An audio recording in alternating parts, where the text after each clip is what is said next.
আল্লাহর হাবিব মুহাম্মদুর রাসূলুল্লাহ সরকারে দো জাহান সৈয়দুস সাকলাইন ইমামুল মুরসালিন তার পবিত্র জবানে জানায় ফাআবাওয়াহু ইউহাউবিদানি আও ইউনাসসিরানি আও ইউমাজ্জিসান। হে আমার সাহাবীরা, উম্মতদেরকে জানিয়ে দাও, পৃথিবীর প্রত্যেকটি সন্তান ফিতরাত তথা তাওহীদের উপর জন্মগ্রহণ করে। কারণ জন্মের পূর্বে প্রত্যেকটি যেই মানুষটা আল্লাহ তাআলাকে মানে, যে আল্লাহ তাআলাকে বিশ্বাস করে, যে আল্লাহ তাআলার উপর ঈমান আনয়ন করে, ওই গর্ভের সন্তানটা যেমন একমাত্র আল্লাহ তাআলা লালন পালন করেন, অনুরূপ ভাবে যেই মানুষটা, যেই গোষ্ঠীগুলো একবারের জন্য আল্লাহ তাআলাকে স্বীকার করেন না, তাদের গর্ভের সন্তানগুলো আল্লাহ তাআলাই লালন পালন করেন। বলেন সুবহানাল্লাহ। আল্লাহর হাবিব জানায়, শোনো, যদি বাবা মা অগ্নি পূজক হয়ে যায়, সন্তানটাকে অগ্নি পূজক বানিয়ে দেয়। বাবা মা যদি মূর্তি পূজক হয়ে যায়, সন্তানটাকে মূর্তি পূজক বানায় দেয়। বাবা মা যদি সূর্যের পূজক হয়, সন্তানকে সূর্যের পূজক বানায়। বাবা মা যদি গাছের পূজক হয়, সন্তানকে গাছের পূজক বানায়। বাবা মা যদি এক আল্লাহ তাআলার গোলাম হয়ে যায়, তাহলে ওই সন্তানটাকে জন্মের পর থেকে এক আল্লাহর গোলামি শিক্ষা দেয়। কথা বলেন ঠিক কিনা? কত দামি নিয়ামত! আল্লাহ তাআলা ডাক দেন, ইন শাকারতুম লাযীদান্নাকুম ওয়া লাইন কাফারতুম ইন্না আযাবী লাশাদীদ। আল্লাহু আকবার। আল্লাহ তাআলা ডাক দেয়, বান্দা আমার নিয়ামতের প্রশংসা করো, শুকরিয়া আদায় করো। বান্দা কত নিয়ামত! ওয়া ইন তাউদ্দু নি'মাতাল্লাহি লা তুহসুহা। কিয়ামত পর্যন্ত যদি যত মানুষ তোমরা আছো, সব মানুষগুলো একাকার হয়ে যায়, যত গাছপালা তরুলতা আছে, তামাম তরুলতাগুলোকে, গাছপালাগুলোকে কলম বানিয়ে দেওয়া হয়, সমুদ্রগুলোকে 7 গুণ বাড়িয়ে কালি বানিয়ে দেওয়া হয়।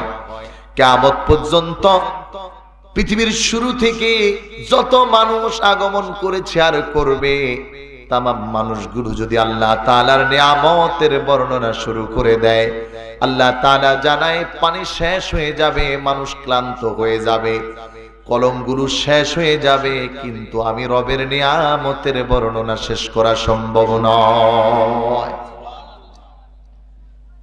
গবেষণা করতে বলেছে, কি কি আমি তোমাকে দিয়েছি।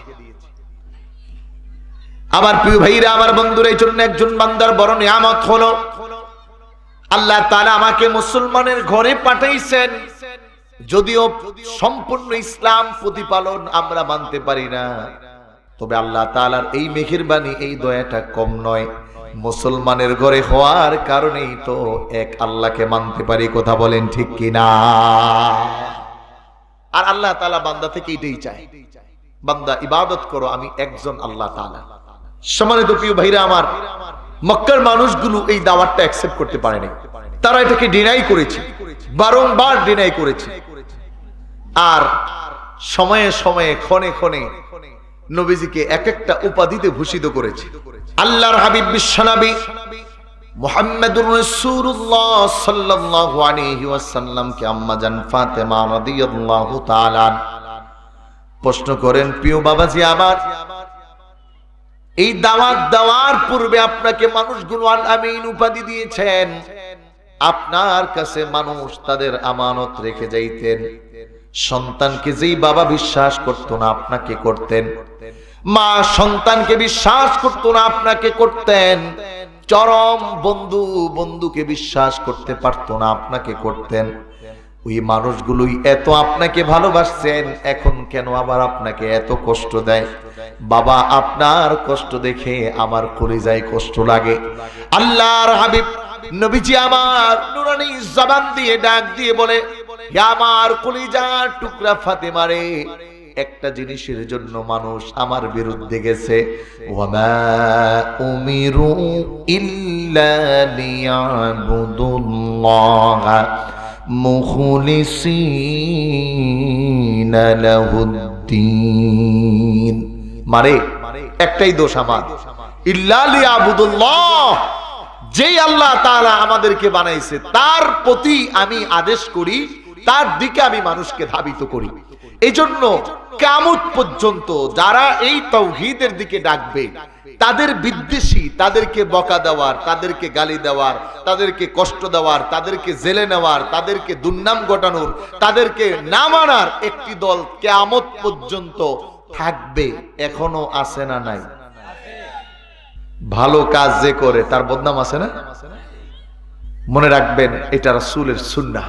যত কষ্ট হোক এটাকে ছাড়ার কোনো সুযোগ, রাসূলুল্লাহকে অফার করা হলো, মক্কার রাজত্ব দেওয়া হবে, সম্পদ দেওয়া হবে, সুন্দর নারী আর বাড়ি গাড়ি দেওয়া হবে, শুধুমাত্র একবারের জন্য ছেড়ে দাও।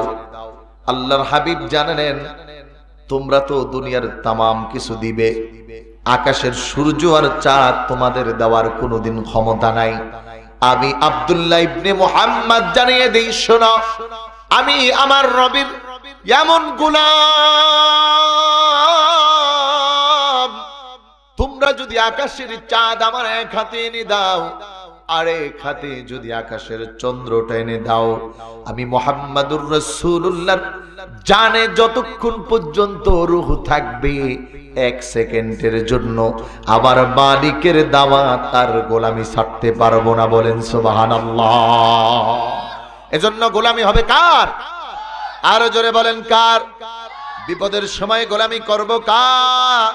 মুসিবতের সময় ইবাদত হবে কার?